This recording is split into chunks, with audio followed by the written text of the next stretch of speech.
तो खूब रोने लगी, भैया मुझे बचा लो, हे भाई मुझे बचा लो, मैं धुंधकारी हूँ, अपने बुरे कर्मों के कारण, निकृष्ट कर्मों के कारण मैं प्रेत योनि में चला गया हूँ, मेरे उद्धार का कोई रास्ता बताओ भैया, मेरे उद्धार का कोई उपाय करो भैया। मुझे भूख लगता है तो अपने ही मांस को खाना पड़ता है, प्यास लगता है तो अपने ही खून को पीना पड़ता है, मैं क्या करूं भैया, मेरे उद्धार का कोई रास्ता बताओ। तो गोकर्ण महाराज आश्वासन दी, चिंता मत करो भैया, मैं कोई उपाय जरूर बताऊंगा, निकालूंगा।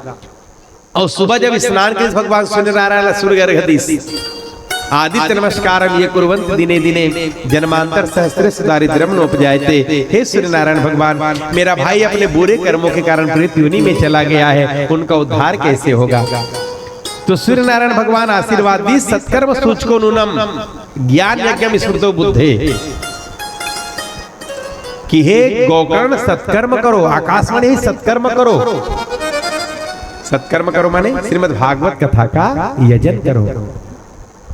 गोकर्ण महाराज गांव मन के मतलब पूरा इकट्ठा करी, सो गांव के सब ले इकट्ठा करके निवेदन करी कि अपने भाई धुंधकारी के उद्धार के निमित्त में गांव में भागवत कथा का आयोजन करना है। तो पूरा बस्ती वाला मन इकट्ठा होकर सहयोग दिन गोकर्ण जिला, और जैसे आप एक कथा मंच के प्रारूप दे हो, इसने कथा मंच बनाएगी, गोकर्ण कथावाचक बनी और कथा आरंभ हो गए। तो देखो कथा जब आरंभ होते ना तो तीन प्रकार के श्रोता आते हैं कथा में। एक आप जो बैठे हो, एक श्रोता मनुष्य के रूप में, एक दूसरा श्रोता दिव्यात्मा मन। दिव्यात्मा माने जे मन है श्रेष्ठ कर्म के कारण शरीर तो छूट गए पर दूसरा बार जन्म लेके नहीं है, कोई दूसरा योनि में नहीं गिन, वो आत्मा भ्रमण करते थे। दिव्यात्मा मन भी, वो मन भी कथा मंच में आते कथा सुने पर, जहां जहां सत्कर्म होते वहां वहां मन इकट्ठा हो जाते, दिव्यात्मा मन। और तीसरा है रे प्रेत आत्मा, वो मन भी मंच में आते कथा सुने पर। ये माइक की आवाज जहां तक याद है ना, उनो घर होई कोई करप फुटहा घर में या इधर उधर, वो सब आग सकला गए, सब भागे। तुम डराओ मत, कुछ नहीं करे, पर आग बैठे मोला दिखा थोड़ा महो ऐसे चिन्ह भाई ओकर छैया नहीं रहते में चिन्ह में, और रेंगथे पाँव नहीं मार, पाँव कर धरती नहीं मार है। इस में देखे हो तुम नहीं दिखा थे, मैं देख रहे तुम डर रहो मत, कहा तो कहीं नहीं करे।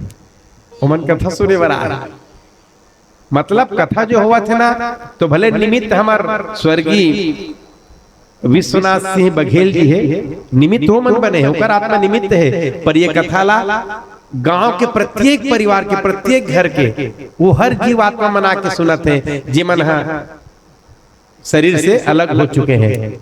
चाहे कथा में मन भाग ले चाहे मत ले, आत्मा मन जरूर आ जाते हैं। अच्छा, जे परिवार के मन कथा सुने पर आ जाते, उकर घर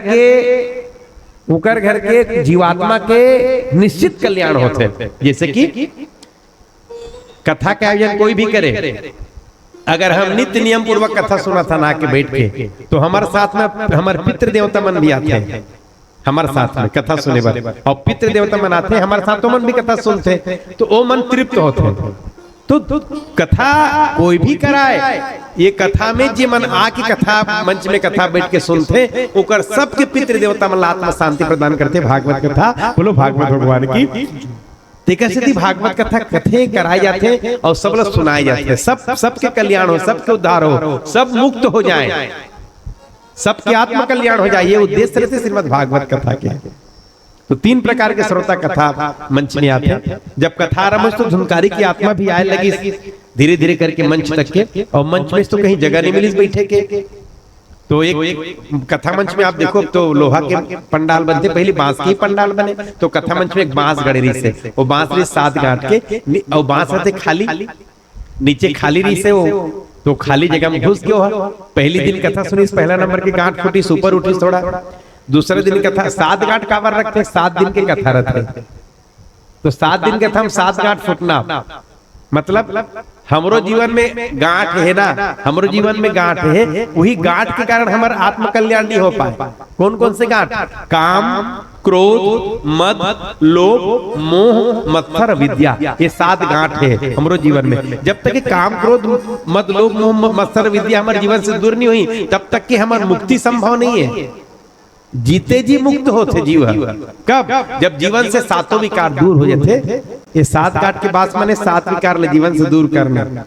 7 दिन की कथा पूर्ण हुई से दिव्य पुरुष के रूप में धुंधकारी सबके सामने प्रकट होके आकाश से देवता फूलों की वर्षा करते हैं और कहते हैं धन्यो भागवती कथा प्रेत पीड़ा विनाशिनी। माने सबके नजर के सामने वो प्रेत पीड़ा सहने वाला धुंधकारी की आत्मा पवित्र हो गई, निर्मल हो गई और प्रणाम करके भागवत जिला धुंधकारी परम पद प्राप्त करी। बोलो भागवत भगवान की जय।